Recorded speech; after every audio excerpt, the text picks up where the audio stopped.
Hi and welcome to this next video. This is GoPro video number 2, which is covering the skill sets number 2 in inviting prospects in the 7 steps to becoming a network marketing professional. We are again adding on to your knowledge base so you can actually start becoming that leader profile we want you to be. So this is part of the element of education again of our blueprint model. We also again this time have invited Eric Warrior to do this. We don't even invite him, we just use his stuff because he's actually the guy who delivers the 7 skill sets here. And all it's taken out of his book, so if you have the book available or if you have the book with you, you can also study that more in details. But this is a video session from the GoPro Recruiting Mastery 2012. And the skill set or the skill set number 2 is what we're going to cover here. So take it off, Eric. Here you go. So inviting prospects, this is the gateway skill. If you figure out how to effectively invite prospects, you're going to be fine.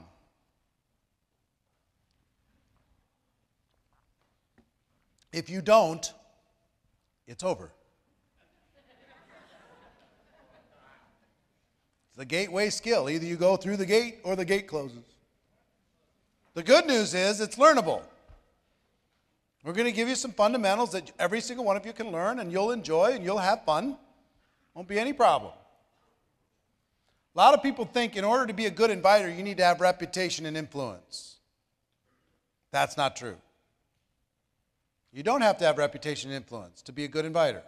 You just have to have the skills to be a good inviter. I want to change you from a hunter to a professional, from a predator to a professional. We're more like farmers than we are hunters. We grow relationships. We grow people. We push people up. We nurture people. Right? A lot of you have the mentality, I need to invite him because I got to get him. I need to get me one more. Nobody wants to get got. They want to build a relationship, but they don't want to be the one that, hey, let me show you the new distributor I just got. They're going, you're holding me up on a string, you know? Kinda. Bring him to the meeting, carry him around, see a picture of me and the one I just bagged.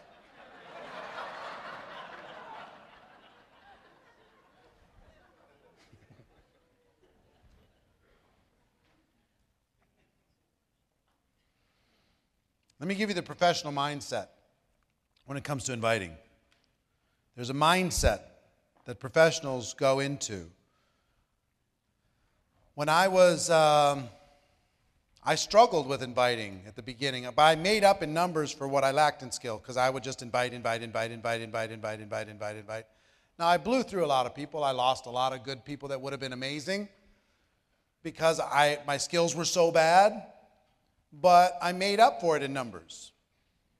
Now, there's a better way to do that. The professional, one of the things that I've learned to do over the course of my career is study what works. There's a lot of stuff that sounds good. Sounds really clever.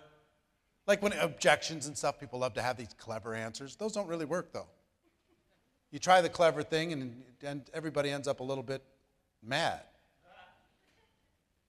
So clever didn't really work there. There's clever little approaches, there's clever little invites. The clever stuff never worked, really. So what I did is I studied the most successful inviters I could find. And I listened to them invite. I watched what they did. I took good notes. I went to their trainings, but you know what I found out about top earners? They have a very difficult time actually communicating what they actually do. It's not about trying to mislead you. It's just they just don't have the ability to do it. They struggle with saying, here's how I actually did it. So this is, we're going to talk about this weekend is how the top earners actually do it. And they start with a mindset. Their mindset is to build a relationship, not to get a distributor. That's their mindset. To build a friendship. People do business with friends.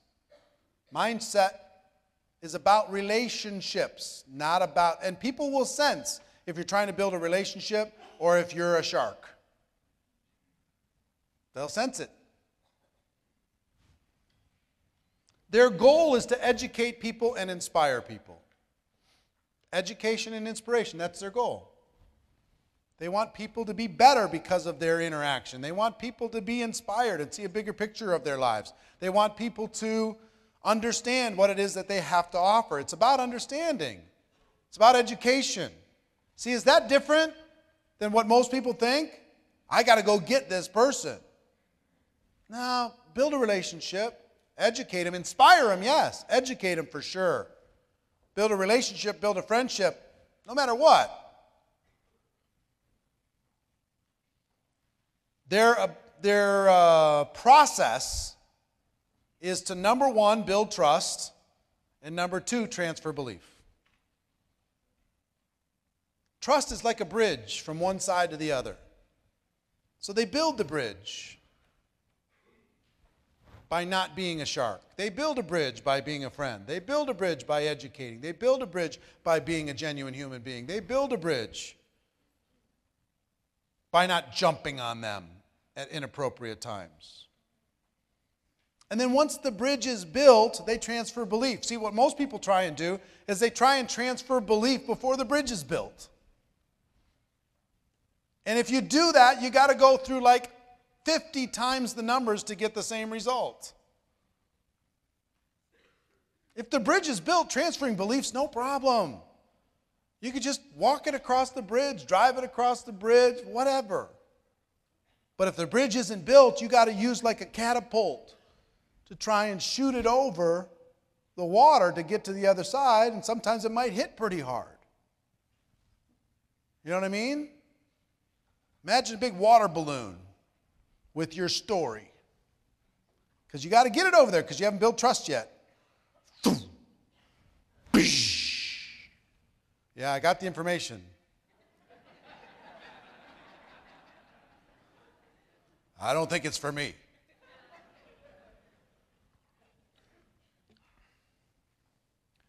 Professionals don't even really pitch. They just don't. They're not pitch machines. Those are the amateurs out there. I've never met a person I didn't prospect. They don't pitch. They build a relationship.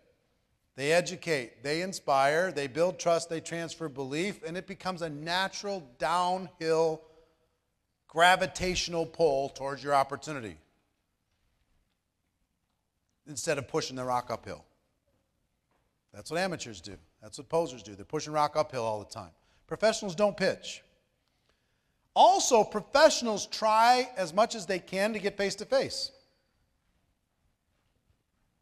Why do they try to get face-to-face? Because it builds trust. Personal interaction changes relationships.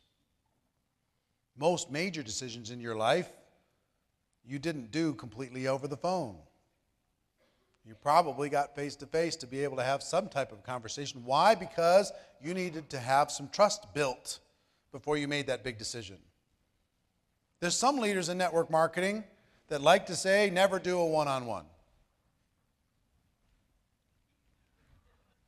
That's an example of one of those things that sounds clever and isn't what people do. Not the successful people. The successful people find opportunities to get in front of other people of influence, build a relationship, get face-to-face whenever possible, build trust, transfer belief.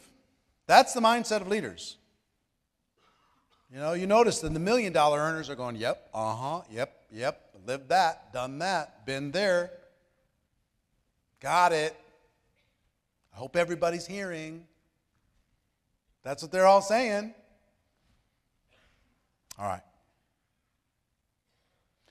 You're going to be inviting to one of two things, in my experience. You're going to be inviting to one of two things. The first is an event. An event is most effective. If you can get a person to attend an event, the chances of them joining your business is very good. Why is it so good? You have the physical interaction with the person. It builds trust. They can see it's working. There's social proof. Other people are doing it too. People just like them are doing it too. There's excitement. There's a certain energy. There's urgency. Other people are taking they're stepping forward and they're signing up. Maybe I should too. See, the event is great. It's the most effective. However, the downside to events is they're difficult to schedule, especially for the new person. It's too big a leap to get somebody to take a big chunk out of their life and come and attend an event for a first exposure. People don't show up. You know why most people quit network marketing? They made a big invitation, nobody showed up, and they went, I can't take it. I just can't handle it. The no-shows kills people. That's going to discourage anybody. Knocks out more people than any other thing. So here's the second thing that you invite people to. A tool of some sort. A tool. Now, what do I mean by a tool? It could be a CD, audio. It could be a story. Could be a DVD. Could be a magazine, brochure, website, online presentation of some sort, product sample. Could be a whole number of things. Tools are a much better first step. Much better. What's our goal? Go back to our goals. Building trust, transferring belief, building a relationship, education, inspiration. This is the gateway. We have to think about what the majority of people can do. I had a little bit of a knack for getting people to events when I first started. That's the reason why I'm still here today. But I wasn't able to duplicate that. I couldn't get other people to have the same level of success that I had getting people to events, even though they were very effective for me. And because of that, my duplication never went anywhere. So tools are a much better first step. Every company has different tools. Let me talk to you why tools are incredibly powerful. Can you give me the Elmo, guys?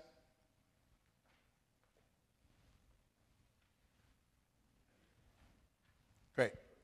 It's the power of third party. This is a fundamental. If you don't learn this fundamental, you're going to have problems. If you learn this fundamental, you're going to be fine. Third party. Here's what most people in network marketing do. Posers and amateurs both. Here's you. Here's the prospect. They go to the prospect and they try and give all the information. Let me tell you about my product. Let me tell you about my opportunity. Let me tell you about what's going on. Let me tell you about our leadership group. Let me tell you about the support. Let me tell you about this exciting campaign we got going on. Let me tell you, let me tell you, let me tell you, let me tell you. The problem with first party is they most of the time know you and they know you're not an expert. So they're going to be very critical, cynical. They're going to ask a million questions. They're going to throw up a million objections. And because of that, you're going to have a difficult time getting them to take you seriously. It's the reason why we have, when a celebrity endorses a product on television, we go, ooh, maybe I should get that. Even though we kind of know that the celebrity, you know Peyton Manning's not driving a Chevy. He's just not. Or Buick or whatever. He's not driving a Buick.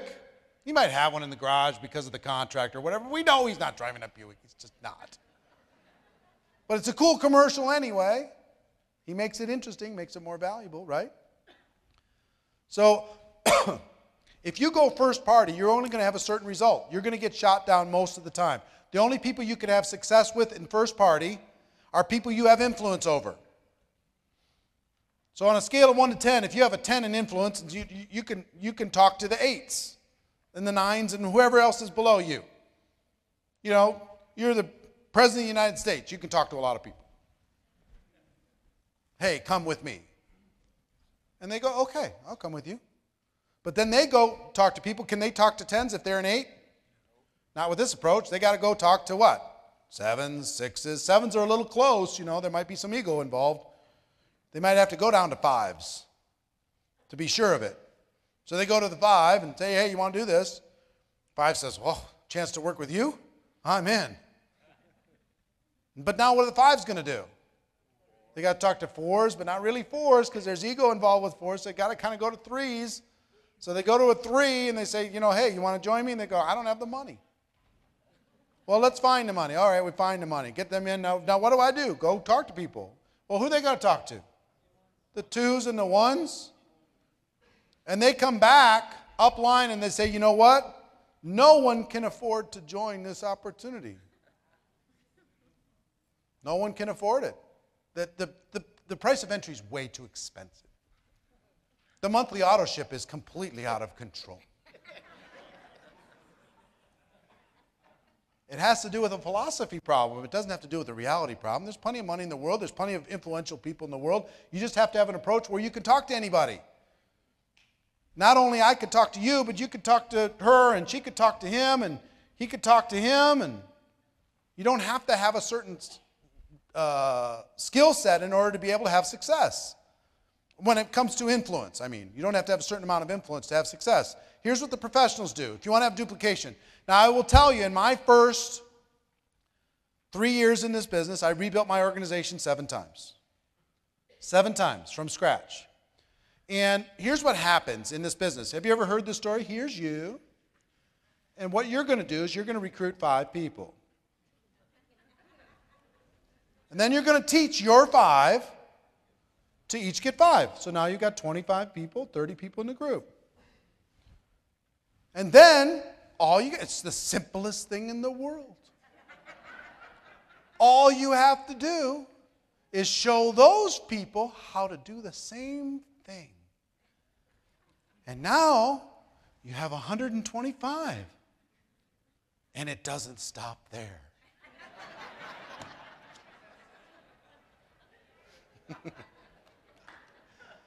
Guess where it stops?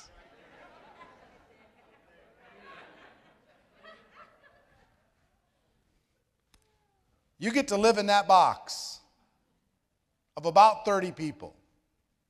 If you've been struggling, you can't get it going. I mean, I'd build it up. You know what I learned? I learned anybody can get 5. You can just decide, I'm getting 5. I don't care what it.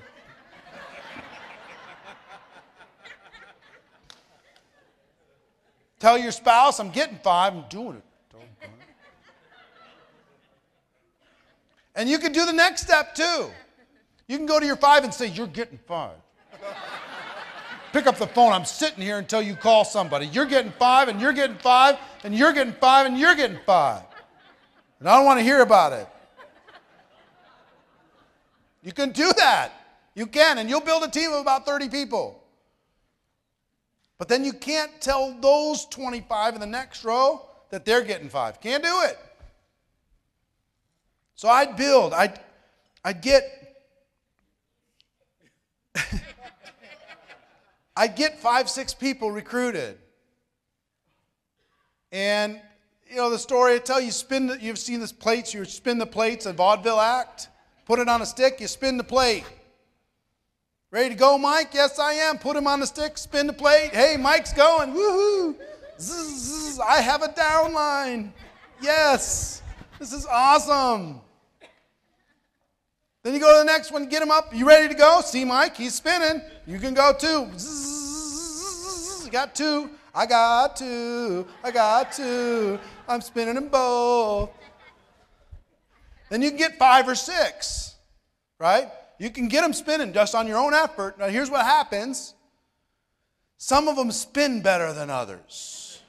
Some of them don't spin very good at all. Maybe I got the wrong person. They're not very good. And it's fun to hang out with the ones that spin easy.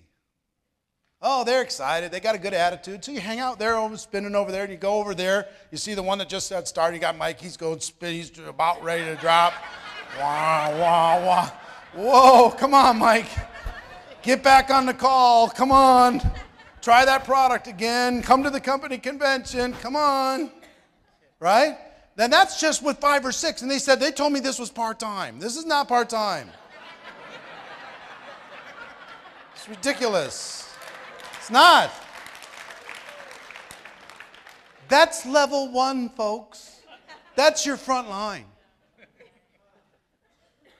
You know what your front line's going to make you do? Spin their downline's plates too. So you're spinning 30 plates. You're running around. Nobody's doing anything without you. Come on. Will you spin by yourself? I'm so tired of this. I have to get you up in the morning. I have to put you to bed at night. Get on the call. Use the product, for crying out loud. Why do I have to call you every day? True or not true? Sickening. So you finally just say, you know what? Enough. I'm going over here with these self-spinners, my latest ones I just brought in. You guys, you fend for yourself for a week, for crying out loud. And you have a little internal mental temper tantrum. Have you had that? Sick of you people. Right? So you're hanging out over here. Hey, we're having fun. And now you hear smash, smash, smash, smash, smash, smash, smash. So you say to these people, ignore that sound. Right.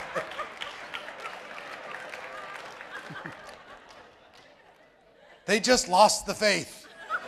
That's all. Right? That's what you have to deal with if you're in first party. First party's terrible. It's awful. It's no fun.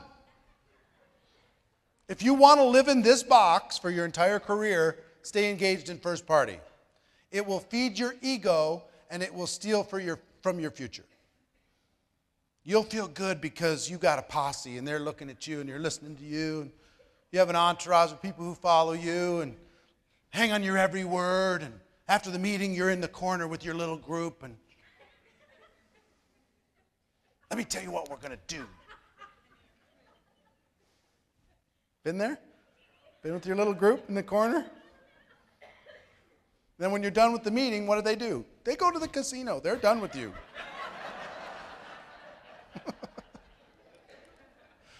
All right. So if you want to break out of that box, that's what I did 7 times. Build it up to about 30, lost it. Build it up to about 30, lost it. Build it up to about 30, lost it. Build it up to about 30, lost it. Build it up to my screen, lost it. It's back here. There it is. We good? All right, good. So if you want to break out of that box, and I really did. I thought I understood third party. I trained it. I thought I got it my first 3 years, but I didn't really get it. Here's what third party is for those of you who might want to figure that out. Third party, give me some examples of third party. CD, DVD, 3-way phone call, the product, upline, a home meeting, an event, brochure, a webinar, sizzle call, all right, NM Pro,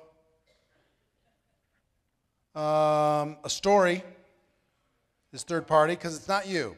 Here's the short definition of what third party is. Anything that's not you. If it's you trying to be the expert. Your job is to go to the prospect and connect that prospect with a third party. That third party is the fact giver. It gives the information, lets people understand the product, the opportunity, the story, whatever, what's possible for them. It helps to educate them. And if they see an opportunity, they'll come back to you and you can show them how they could do the same thing. Here's the rule. If your lips are moving, write this down. If you're moving, you need to be pointing, reading, introducing, or telling a story. I'll say it again. If your lips are moving, you need to be pointing, reading, introducing, or telling a story. You don't get to give the facts ever. Not even when people become distributors. Talk about that in a second. People ask you a question, pointing, reading, introducing to something or someone else, or telling a story about something or someone else. That's your job. That's what professionals do. Ask the top earners. Give me the secret and they'll tell you a story. Ask them if there's, hey, when's the convention? They'll point you to a website. Ask them for what's in the product. They'll connect you with somebody who's got, the brochure that explains the product. They won't go there. They know it's a trap. If they go there, it's a trap. So let me give you an example. So third party, if your lips are moving, pointing, reading, or telling a story. Let me tell you why this is important. I'm a white man. Mike here's black man. How you doing, Mike? Are there issues between white and black in the world? Yes. Is it sometimes hard for a black man to listen to a white man or a white man to listen to a black man when it comes to opportunity? Yes. Is that same thing true from a man talking to a woman? Is that same thing true with a 20-year-old talking to a 50-year-old? Is the same thing true with a doctor talking to a ditch digger? Or vice versa? See what I'm saying? I'm just saying, here's the realities of our world. No one is exactly aligned. And let's say, see this screen up here is the opportunity. And do we have a roaming camera or no? Can we do it or can't we? Do you have enough cord? I'll come over there. I'll come over there. Sorry, Mike.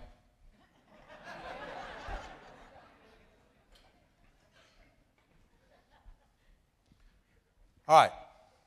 Let me use Tyler. Come here, Tyler. How you doing, pal? Good. All right. Can you go handheld or no? Yeah. Cool. Perfect. Have a seat.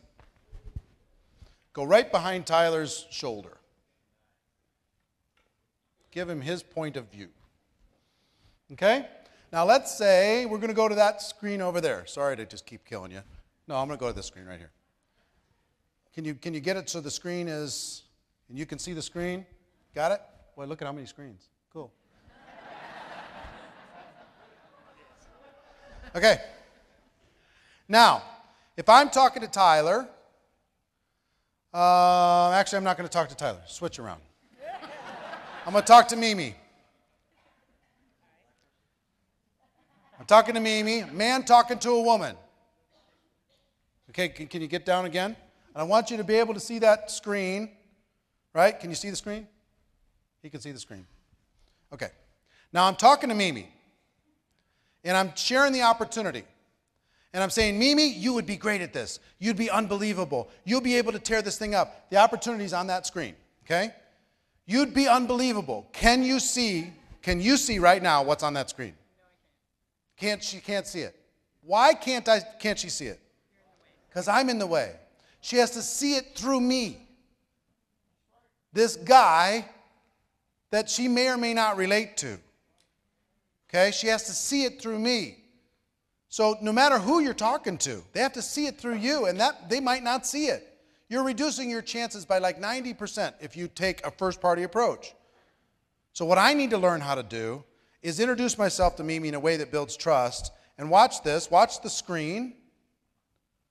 I need to move out of the way, point, read, introduce, tell stories. I need to drive her to that exposure so she can see it. And she turns to me and she asks me a question. Well, I'm glad you asked. And I jump right back in front, and she can't see it again. See what I mean? Job as third parties, get out of the way. Get out of the way. Resist the urge to sound intelligent. Show off with the stuff you read last night. Tell me what's in the product. Oh, I can't wait because it's got this and it's got this and it's all natural and it does that and it's unbelievable what it does with this. Stop it.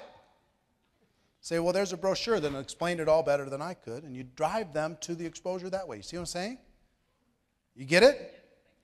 Now, if you do third party that way, now I can go to if I'm a 6, I can go to a 10 and talk to a 10. If I invite them properly, if I do it with skill.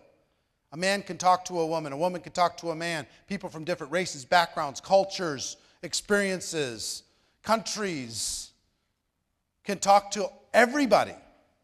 Now, if I use a third-party approach by getting out of the way, how many think I have a better chance with Mimi? Better chance. Okay, if I go first party, my chances are really low.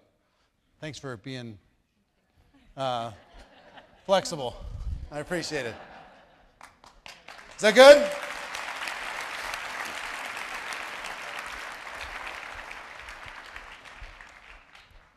Third party is critical. Third party is critical. I'm going to give you one more thing and then we're going to go with Ray.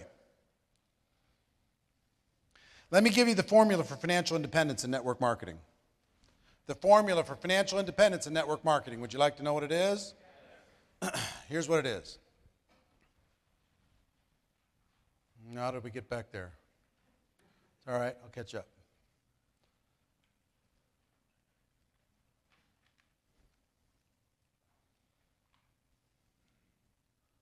Power of third party, formula for financial independence. The formula is, if you want to be free, if you want to get past the 30 people in your team that are so dependent on you and dying at every minute, plates smashing to the ground all around you, here's the formula.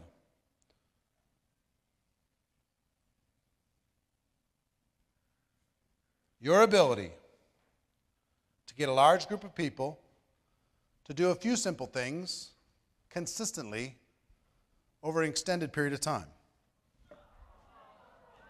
We'll get it, relax. It's in the book, you'll find it. Your ability to get a large group of people to do a few simple things consistently over an extended period of time. That's it. See, there's a big saying in network marketing, which is, if it is to be, it is up to me. As far as your passion, dedication, decision, yes. But building a large organization, no. If it is to be, it's up to a large group of people doing a few simple things consistently over an extended period of time. That's what it's for. I used to think if it is to be, it's up to me. But that's, if you want to live in the box of 30, then it is up to you. If you want to be free, it's not. This is the formula. And I went from I'll do it all, bring it all, I'll do all the presentations, all the trainings, I'll do the calls, bring your list. I'll even call the people on your list for you. I got, a brand new distributor sitting right next to me. I'm calling you because they're too afraid to. I'd do it all. And then I went to having a few people doing amazing things. I had a, inner circle just doing unbelievable stuff. And that doesn't get you freedom either. Then I finally learned that using tools, your ability to get a large group of people to do a few simple things consistently over an extended period of time is the ticket to freedom. Really. So rule number 1 is don't ever, ever, ever answer a fact-based question. Point, read, introduce, tell stories. Use third party. Even after the distributor joins your business, still point, read, introduce, tell stories to them. Because you'll be teaching them what to do with their people, their prospects, everybody else. Got it? You understand this? If you can absorb this, here's what happened to me.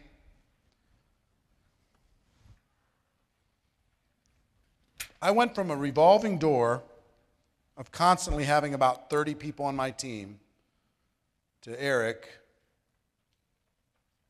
And over the course of my career, I probably recruited, not a huge number of people, but maybe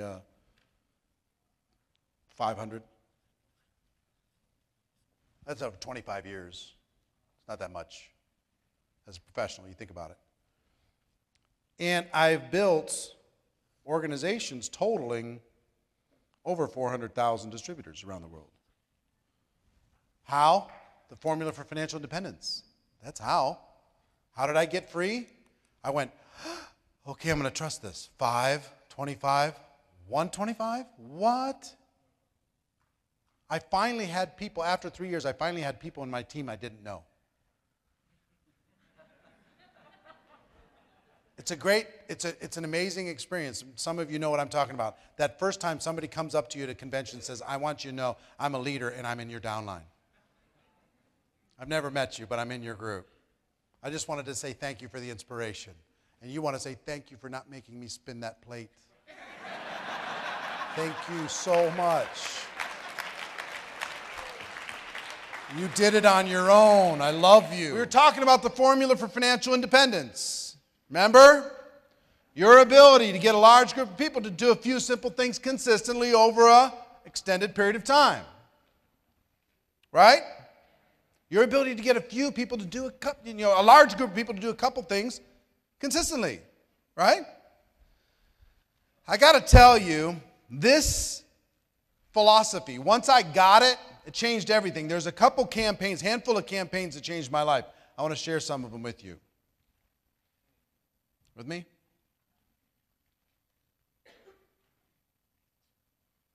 I'm going backwards again. Sorry.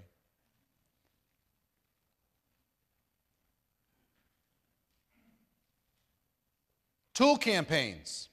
Talk about third-party tools. Tool campaigns changed my life.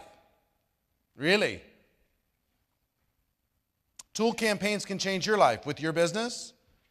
Because when you think about the formula, you're trying to get a large group of people to do a couple simple things. What's more simple than a tool? Get somebody to listen to a tool. Get somebody to review some material. Get somebody to do something. In 1990, the company I was with came out with a video cassette called Living the Dream. It was the first produced opportunity presentation anybody had ever seen that I knew of. It wasn't just somebody recording some live presentation. It was a produced, nicely done. There's some celebrities in there. There's some sports stars in there giving testimonials, and you had person after person telling their story. It was really inspiring. And the guy who came up with it, someday I'll have him up here talking, but his name was Earl Shaw. And Earl, a good old boy from Texas, Earl created a training on how to use, how to pass out, get those videotapes, pass them out, get them viewed with enthusiasm. And that very quickly became our daily method of operation. That became all we did. That's all we thought about. Who can you show the video to today? Who can you show the video to this week? Drive over to somebody's house, jump up and down on their front porch and say, I'm so excited, I got to show you something. Pop it in and push play and sit down and shut up. When they're done, ask a few questions. What did you like best about what you just saw on a scale of 1 to 10?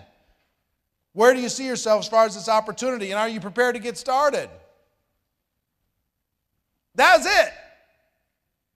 And we did that like you can't believe. We played that video and it went, I had my first 6-figure a year experience from that video. It helped me create duplication. So you got to think about, and here was the key to it. There was nothing else taught. Demonstrate the product and show this video. There was no other distractions. There was not a menu of 15 things that you could choose from. It was just how many. And the video cassette was $15 each. Back then, think about that. It's like a $50 DVD right now. Okay? That one changed my life. Next one was an audio campaign. This was amazing, amazing. In September, the company I was with in 1990 hit a brick wall. They went from $800 million a year in sales to $200 million in a year, in 18 months. I mean, just... They eventually morphed into Juice Plus, but I mean, people were diving off the ship. It was ugly. So in 1992, myself and a group of people, we joined another company. And the company was doing $1 million a month in sales, and they'd done about $10 million the year before. And I understood the power of video, but I was intrigued with the possibility of audio. And I'll tell you why I was intrigued. I listened to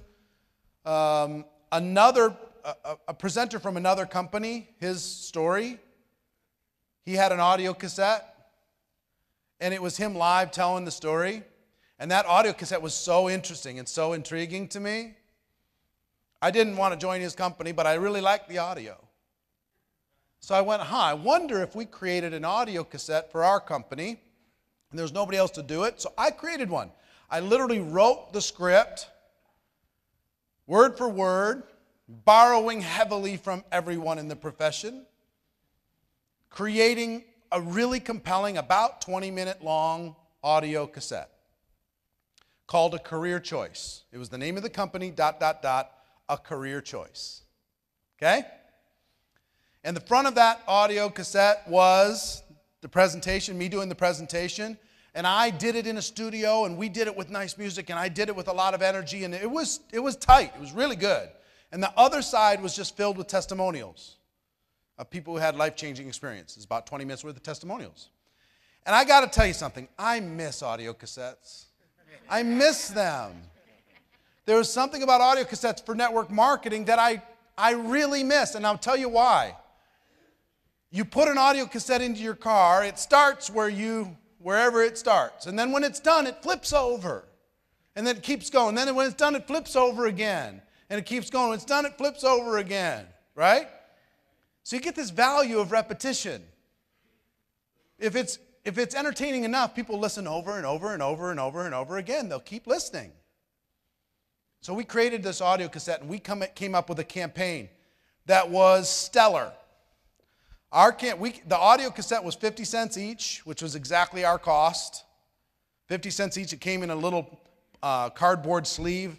The audio cassette was inside the sleeve. People could put a sticker with their contact information, or they could write it on there.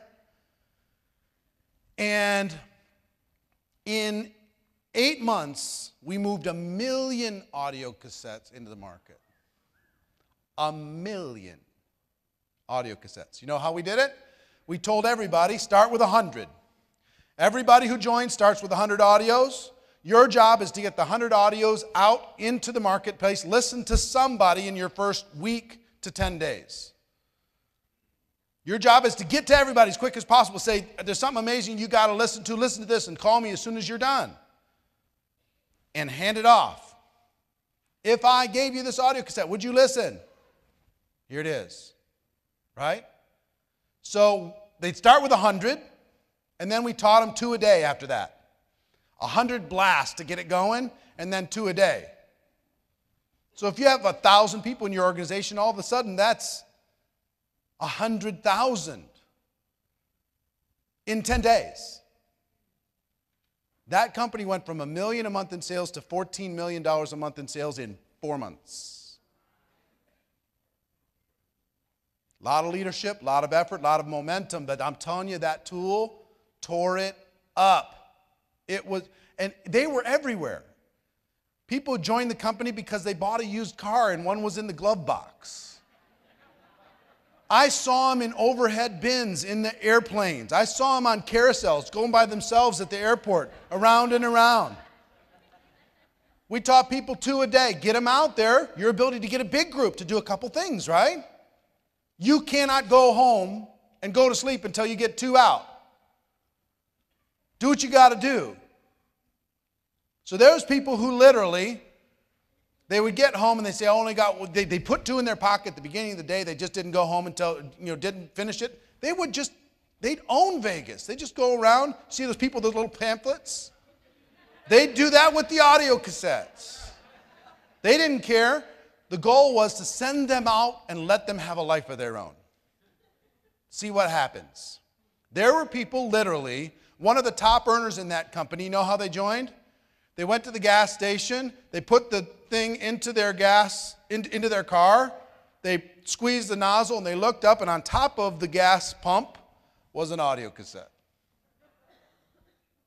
They grabbed the audio cassette, put it in their car, put it in, pushed play.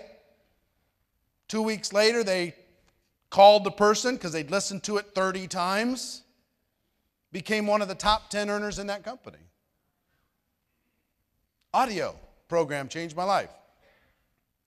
100 to start, 2 a day. Remember the combo pack, the brick? Some of you remember the brick.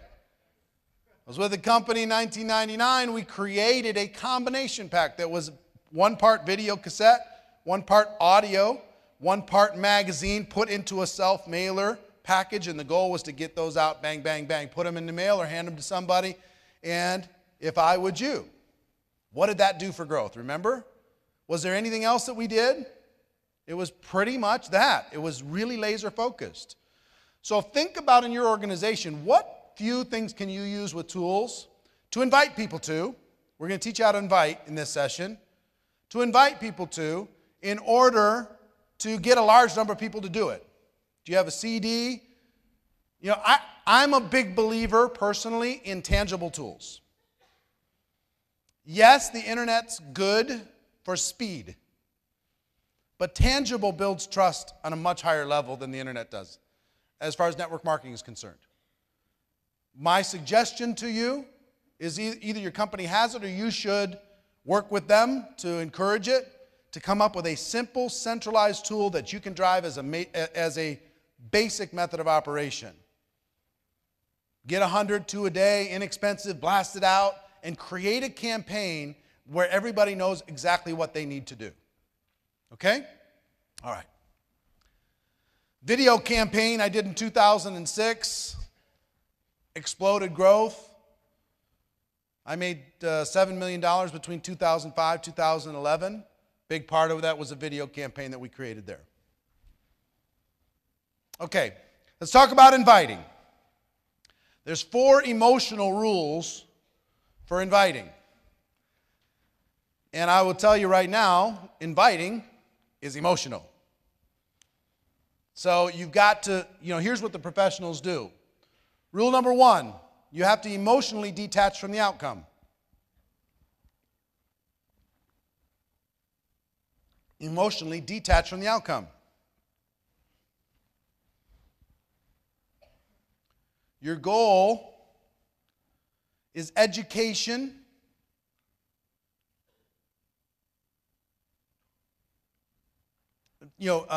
inspiring somebody, teaching something that they don't know, giving someone some education on something that they don't know.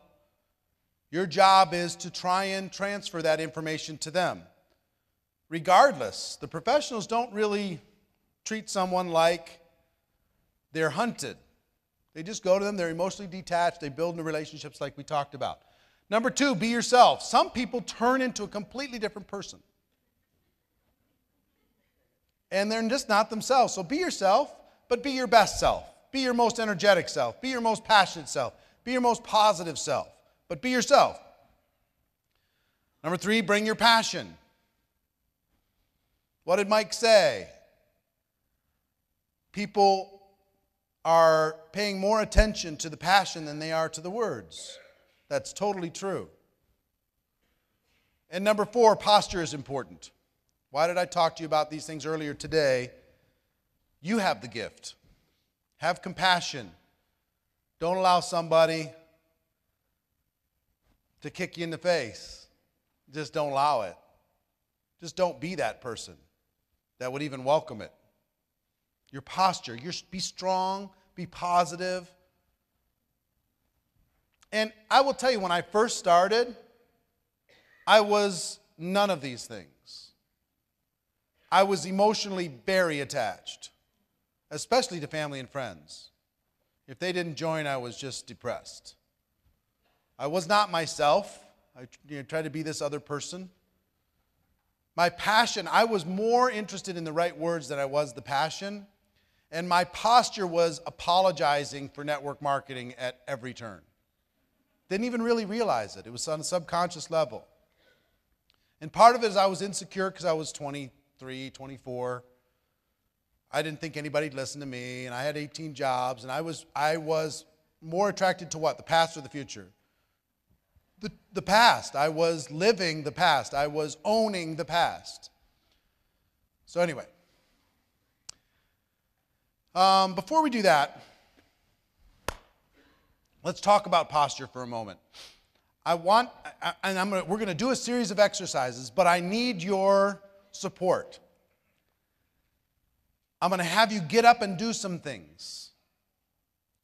But it needs to be quick and it needs to be fast. And when I say done, you need to get back to your seat within 15 seconds. Will you follow instructions? All right, here's what I'd like you to do. Right now, I'd like you to quickly go introduce yourself to 3 people. Ready? Go. 3 people you don't know. Ready? Go.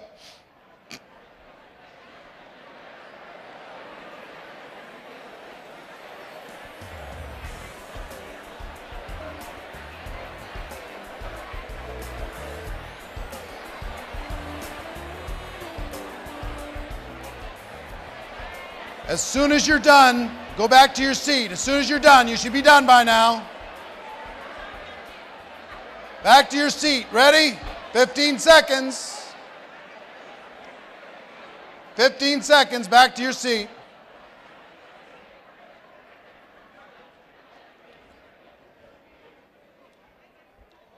Okay.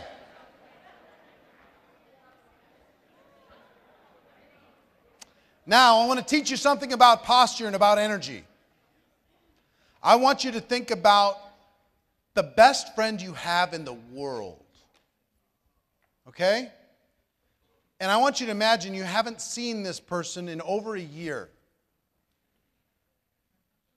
And you are now seeing them for the first time as they just got off the airplane, and you're there to welcome them and to say hello. Okay?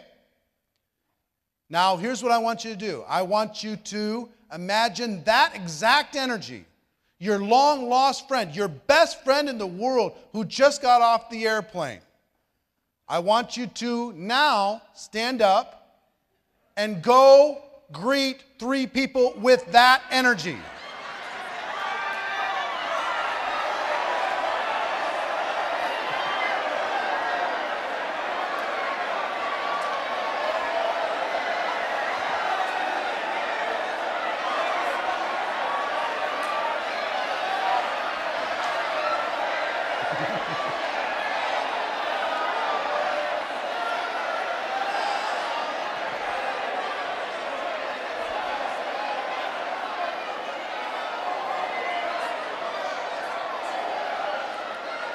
All right, sit down, you.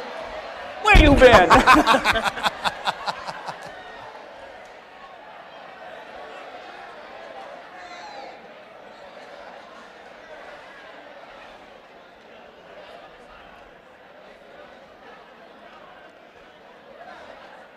Now, question for you.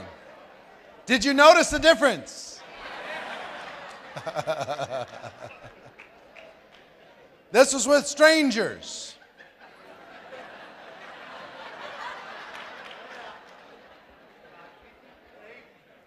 Even though you know it was an exercise, did it fill you up? Did it put you in a good mood? Even if you didn't know that other person, do you now have a little connection with that person? When you see one of those 3 people in the hall for the rest of the weekend, is it going to be different? It is, isn't it? Now, here's what I'm talking to you when I talk about inviting and when I talk about posture. If you'll infuse that energy into your voice, into your action, into your body language, it'll change it. The words didn't even really matter, did they? Whatever words you said. They didn't matter. People do business with people they like. People like people who are like them. People like people who care about them. So care about people. When you're inviting, when you're talking to people, when you're presenting, remember that this little 30-second exercise, because if you're not lit up, you'll notice. See, everybody you meet, practice something. Everybody that's not part of this conference that you meet for the rest of the weekend, I'm serious. It doesn't need to be weird.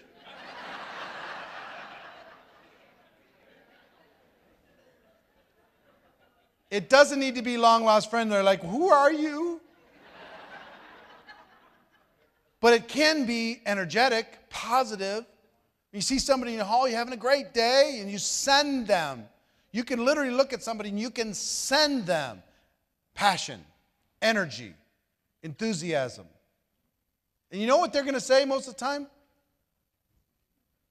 Whatever you're taking, I want some.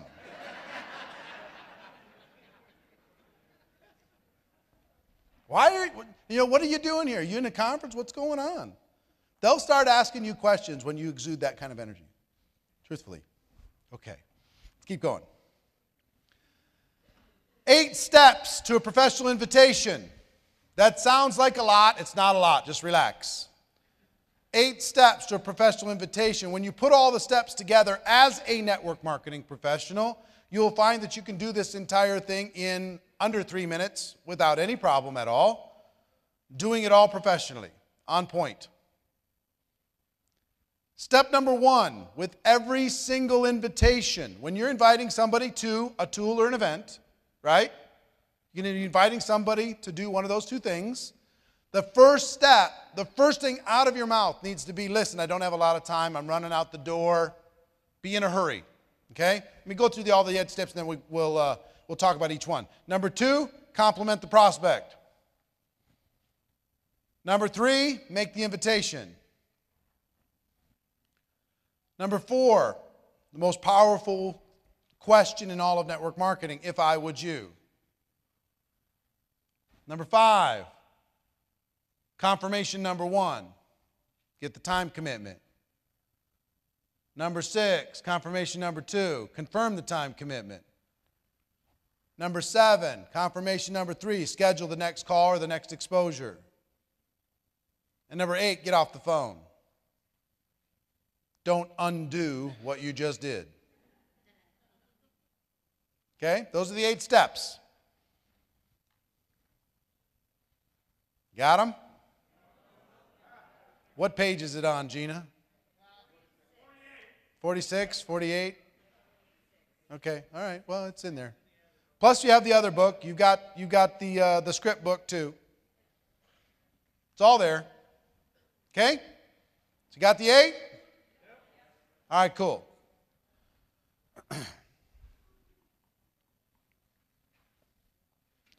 Let's talk about step 1. Be in a hurry. This is a psychological issue. And if you don't think we're dealing in psychological issues in network marketing, think again. This is a study of psychological wiring in human beings. People are attracted to the non-needy. If you're in a hurry, you're blowing, you're going, you got things going on, you're headed out the door, they're attracted to that. If you got all the time in the world, they're not attracted. Human nature. This will make for shorter invitations. Some of you have 30-minute invitations. Some of you have 1-hour invitations. If it's longer than 3 minutes, it doesn't need to be longer than 3 minutes. You build a little rapport, do the invitation, but the actual invitation itself, the 8 steps, is less than 3 minutes. Truly. You're going to get less questions. If you set up at the beginning of the call or the interaction, listen, I don't have a lot of time, I'm running out the door, but I was glad I caught you. Then at the end, they're not going to be saying, well, hold on, let me ask some more questions. You'll get less questions. Our goal is education, right? And we're going to lead people in a direction that helps to educate them in the easiest possible way. You'll get less resistance to anything. And here's a big one. People will respect you in your time. It'll set you up on a completely different scale. People were like, dang, they got stuff going on. Huh. Who would have thought? I thought they were just sitting around doing nothing. And you might be sitting around doing nothing, but they don't need to know that. Listen, let me give you some examples.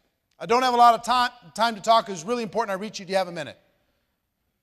Get somebody on the phone. Hey, listen. Just real quick. Bang, bang, bang. Something you do at the very beginning of the invitation itself. I got a million things going on, but I'm glad I caught you. I'm running out the door, but I needed to talk to you real quick. Just warm market, simple examples. Those are all in the script book. You can find all those. But did you get the feel? And forget the words. Did you get the feeling? The feeling is, listen, it was really important I caught you, but I'm super, super busy. You just have a quick minute? Whatever the words are, your words, your energy. Put some big energy into it. For cold market, if you run into somebody, now isn't the time to get into this and I got to go, but somebody sells you shoes, does a good job. Hey, listen, you're really good at this. I don't have a lot of time to talk right now. I'm in the middle of a bunch of things and I got to run, but, and then you can go into the invitation. Or I've got to run, but. So be in a hurry is number 1. Yeah. Skill number 2, step 1. Hold on. Got it. My notes are in exact reverse clockwise order. They print it out in reverse clockwise, so occasionally I'm like, what? Starts in the bottom right and goes to the bottom left, up and around.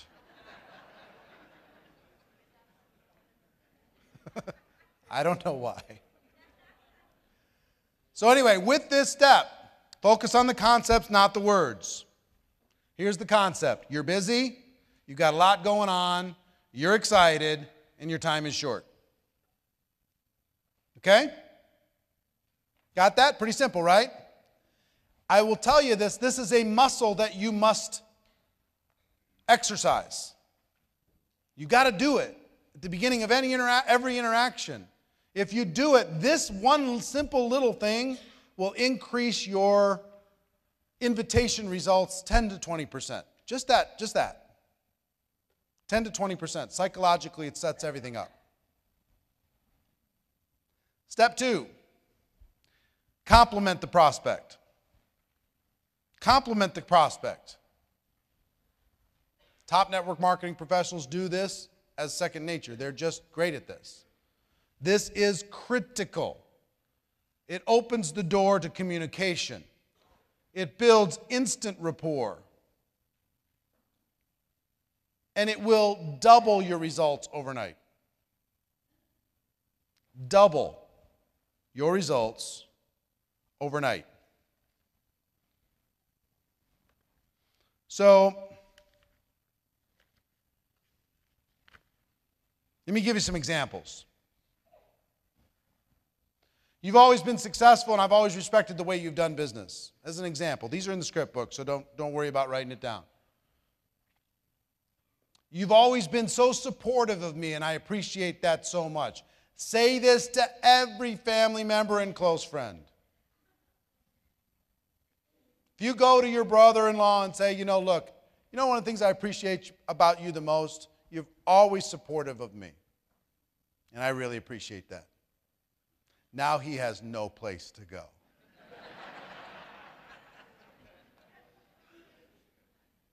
He's cooked. It's over.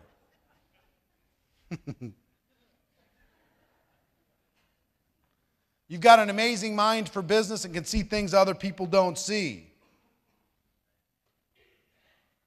For cold market, you give me some of the best service I've ever received. You're super sharp. Can I ask what you do for a living?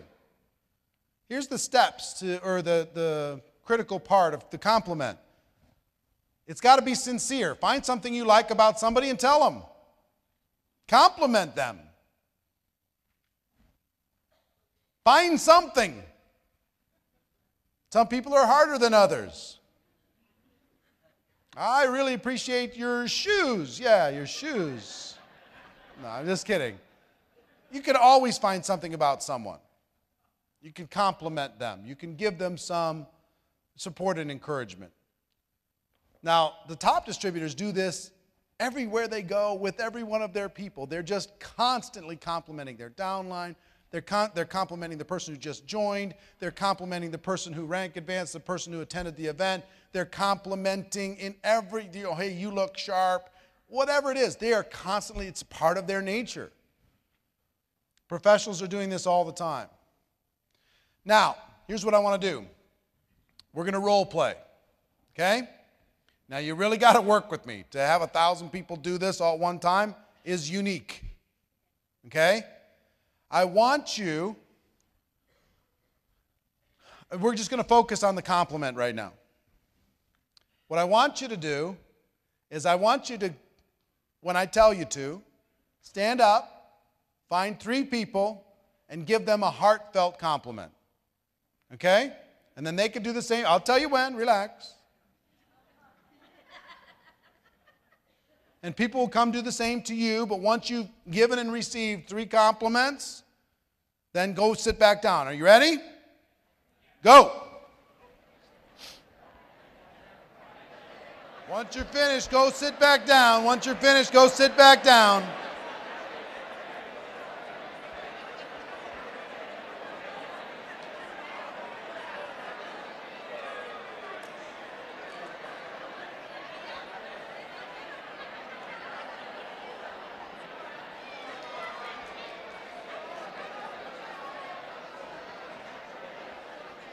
All right.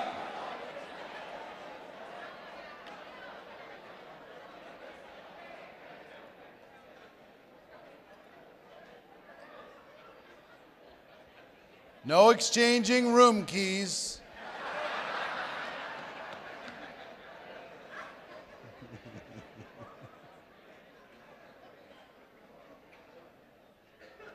Now, this was an exercise among strangers. We all knew that. How did it feel? Feels good, didn't it? You knew it was a game, and it still feels good. You're like, dang, all right. Whoever gave you the compliment, you kind of like them now. A little bit. You know? They're all right with you. You know, they're okay. Isn't it interesting how walls can be dissolved with a simple, sincere compliment? How you can build a bridge. You can build trust. Now you can start to have an opportunity to transfer some belief. Can you see, if you do a well-crafted invitation after you do the compliment, how difficult it would be for you to change gears and say, I'm kind of negative now? It would be just hard to rewire your brain. This little discipline will double your results. You must do it. You must tell people you're in a hurry, and then you must do the compliment up front. Critical that you do it up front. It sets the stage for everything. No matter how cool the person is, they're thinking inside, I like this person. I like them. They're cool. All right, let's see what they got. We don't receive very many compliments in our day-to-day lives. You just don't. You know, you think about outside of this business, when was the last time somebody gave you a sincere compliment? You got to think back and you're like, No matter who they are, if somebody's a successful business person, they're not told by any people that they're a successful business person. They're a lonely, successful business person most of the time. If you go to that person and say, you know what? You probably don't hear this other than people who are trying to kiss your butt because they work for you. I just wanted to tell you because I notice that you're a rock star in business. Really. You're just extraordinary. I think you're fantastic. I think you're amazing. Just wanted you to know. Inside, I don't care if they make $1 million a year, they've got a huge business, they're going to go, you know what? Who is this? I like you. Swear to you. critically important. This is a muscle that you need to develop. Try to practice every single interaction you have for the rest of the weekend. Put a compliment into the interaction. Congratulations for being here. I'm proud of you for doing what you did. You know what I mean? You look great. You look sharp. Whatever it happens to be. You got a great smile. Step 3 is to make the invitation. Some of you single people can go crazy with some of these approaches.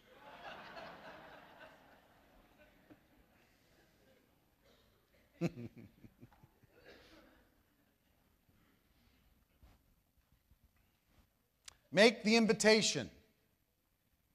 There's 3 different approaches. It's not one size fits all. There's the direct approach, there's an indirect approach, and there's a super indirect approach. Most people in network marketing, guess what they think? One size fits all. Direct approach.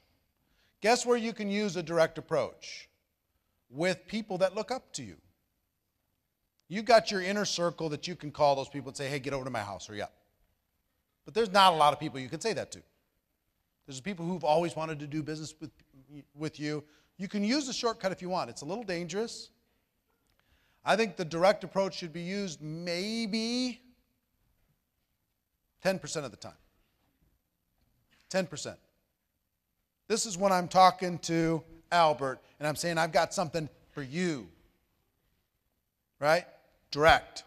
Going straight to Albert. Give you some examples of direct approach. Albert, when you told me you were sick and tired of your job, were you serious or you just kidding around? You're serious. Well, I think I got a way for you to get out of there. I got an exit strategy. I got something that's interesting. This is when you have an idea of their dissatisfaction. When you told me your business owned you and you had trying to figure out how to get out of there, were you seriously just kidding around? When you told me you had a boss that you hated, or you told me when you were sad you couldn't take the kids on vacation, when you told me that you're underwater on the house but couldn't get out of it, are you seriously just kidding around? Well, I got a way for you to get out of that house if you want to. Wouldn't that be great? I think I found a way for you to get it, solve it, make that happen. You can decide up front, this is the approach that I want to use. I want to use this approach for this person. When you know their area of dissatisfaction, this can work very, very well. Another example. Ace, I think I found a way for us to really boost our cash flow. I think I found a way for us to really go make something happen. Us. When I thought of the people who could make an absolute fortune with a business I just found, I thought about you, Joshua. And you immediately popped into my mind. You know, I've complimented him kind of twice now. You know, where he went, he thought of me. Cool. I'm synonymous with success in his mind. Let me ask you a question off the record. Great little phrase, off the record. Great 3 words, off the record.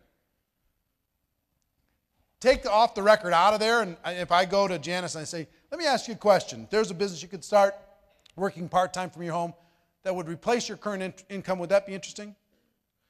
If I don't do the off the record, she's going to give me one answer. If I add those 3 words, she's going to give me a completely different answer. Let me ask you a question, off the record, okay? Just between you and me. If there's a business that you could start part-time, work from your house, and be able to create an income that would become important for you and your family, would that be interesting? Off the record. Yeah. See, before she was kind of hesitating, not knowing where's this going. But if I just say, you know, look, it's just you and me. Those 3 words will reduce walls like you can't believe. This is the science of these little words. It's funny. The psychology of how to connect with another human being. Cold market examples. This is an old one, but a good one. You ever thought about diversifying your income? You know, you're super sharp at what you do. You keep your career options open. Old one, but a good one. Works today, worked 10 years ago, it will work 10 years from now. I love this one. Do you plan on doing what you're doing right now for the rest of your career? Is this it? Awesome. I'm telling you. Ask somebody who works at this hotel. Ask somebody who's doing something. No, this is on their way to something else that's going to fulfill them in a more interesting way. You plan on doing this? You know, what are they going to tell you? Yep, I'm done. This is it. Guy who brings your luggage up to your room. Is this it? Yep, I'm done. I'm just serving my time now. They can say, no. You know, at some point I'm going to do something else. Then you can go into an invitation and say, you know, well, listen, I don't have the time right now, and I know you're busy, but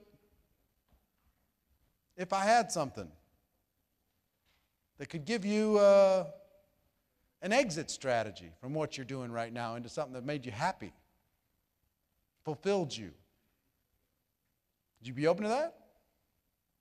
What are they going to say? Uh-huh. Now, if you told them you're in a hurry, you know, they're dropping off the stuff, and you've given them a compliment and you've done that, they're going to say yes. Come on. For sure.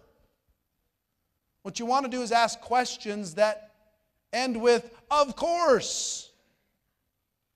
Your arsenal is the questions that you ask. The professional just asks questions and sits back and lets the prospect do the rest of the work. Indirect approaches. Indirect is when you're not going directly at them, but you're asking for help, guidance, support, wisdom, input. This is much easier to use for most people. It's non-threatening. Use this if you just got started with your business, you've started something new. Use this with every single close friend and family member, and you will get a minimum of 500% better results with this invitation. I've just started a new business. I'm really nervous. You know, or I'm scared to death, or you know what, I'm getting my feet under me. I don't know a lot yet. I'm excited, but I don't know a lot. Before I get going, I need to practice on somebody friendly. Can I practice on you? Can I practice on you? Is that all right? You can literally go to that person and read out of a manual with them, and they'll let you. If somebody calls me and uses a direct approach with me, which they try to do all the time, hey, I've got this great thing. I want you to look at it. I'm like, really? Please. In network marketing, come on. But if a family member got involved in network marketing and called me up and said, you know what, I'm really scared. You've got a lot of experience with this. I need somebody to practice on. Can I practice on you? Bring it. Bring it. Show me your stuff. I'm in with that stuff. No problem. Another approach. I found a business I'm really excited about, but what do I know? You got a lot more experience than I do. Would you look at it and give me your opinion? Give me your feedback. Let me know what you think.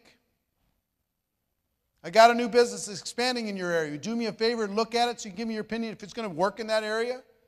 Start listening for accents. If you've got an international business, start saying, you know, who do you know in wherever the other country is? Listen.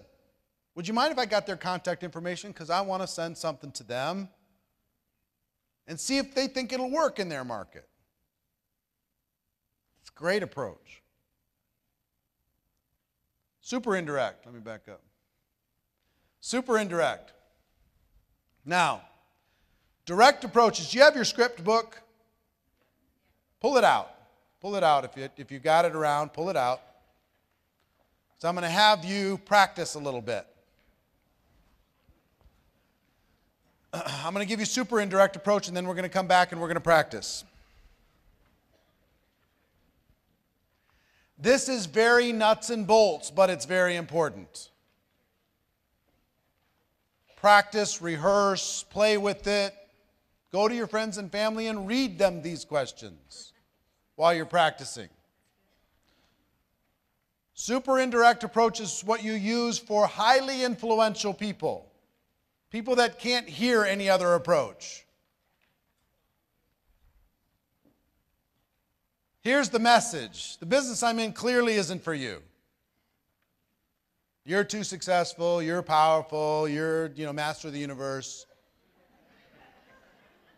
I get it. You're busy, you got stuff going on. But I wanted to ask, do you know anybody who's ambitious, money motivated, be excited about the idea of adding some more cash flow to their lives? Do you know somebody who is opportunistic and likes to get in front of trends because I've got something that's going to explode in this local market and I need a leader to help me organize it? See what I'm saying? Who do you know that's hit a wall with their business and might be looking for a way to diversify? Who do you know? Who do you know? Who do you know? Who do you know? I work with a company that's expanding in this area. I'm looking for some sharp people. Do you know anybody that might fit that description? You know anybody sharp? I know you do. Not for you. I'm not here to talk to you. I appreciate you giving me the time. I'm trying to leverage the most influential people I know. And when I thought about the most influential people, I thought about you. And I know you know people. And what I usually throw in is, look, if you can guide me to some sharp people, I'll make it worth your time. That's it.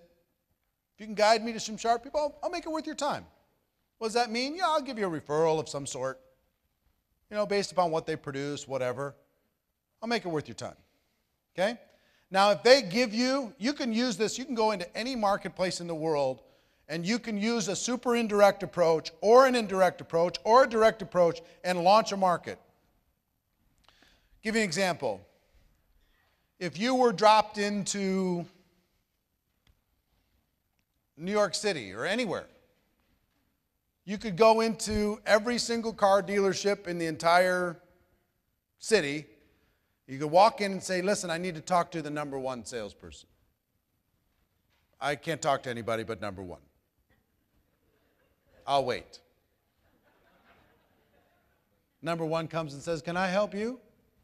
Yes, I understand you're number one in this establishment. Yeah, you are. Well, the fact that you're number one here means to me that you might be able to be number one someplace else. And here's what I know about this profession. You're probably dramatically underpaid for how valuable you are to this organization. Would that be interesting if you were number one in someplace, somebody came in with that conversation? What if there was a way, sir or ma'am, for you to be paid exactly what you're worth? Would you be up for that? Are you tired of carrying everybody else in this whole place and paying the rent?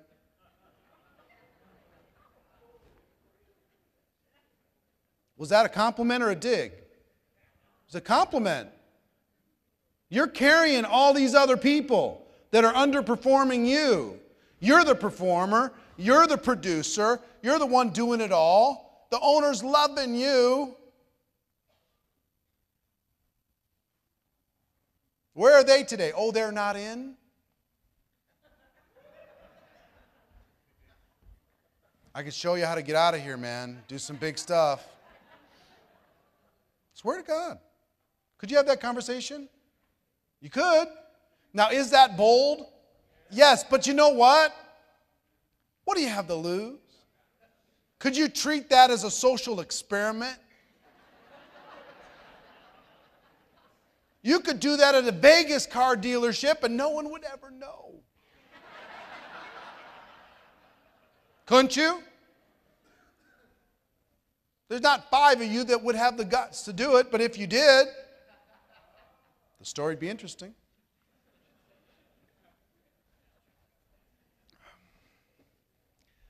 Could you go to a pastor of a church in a local market and say, Pastor, I'm building a business here in the local market. I'm looking for some entrepreneurial type people that might be open to something new. It's clearly not for you. I respect your time. Thank you for seeing me. But you have to know people that are super sharp.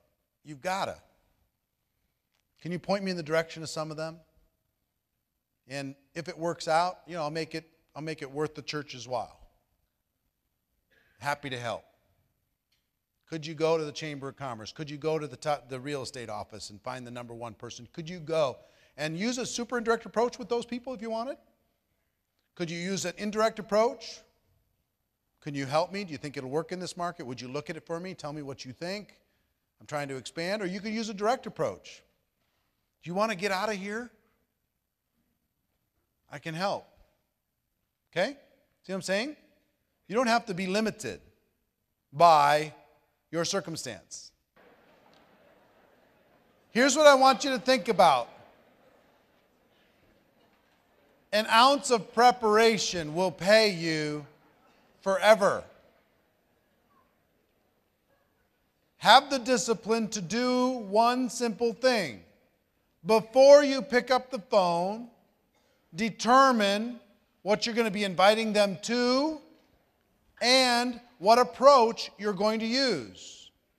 Think about it for a moment before you start. Even if you need to jot down a note that says, hurry, compliment, super indirect, whatever. Pick what will help trigger your mind to go into this invitation. Just take 15 seconds to make a little outline of what will help you. Okay? All right. So that concludes actually the skill set number 2, and you can tick that one off on your checklist so you can be ready for the next video in this session of training videos. This next session video, which is number 3, is presenting, and you can find it again on Networkers Go Pro. See you later on.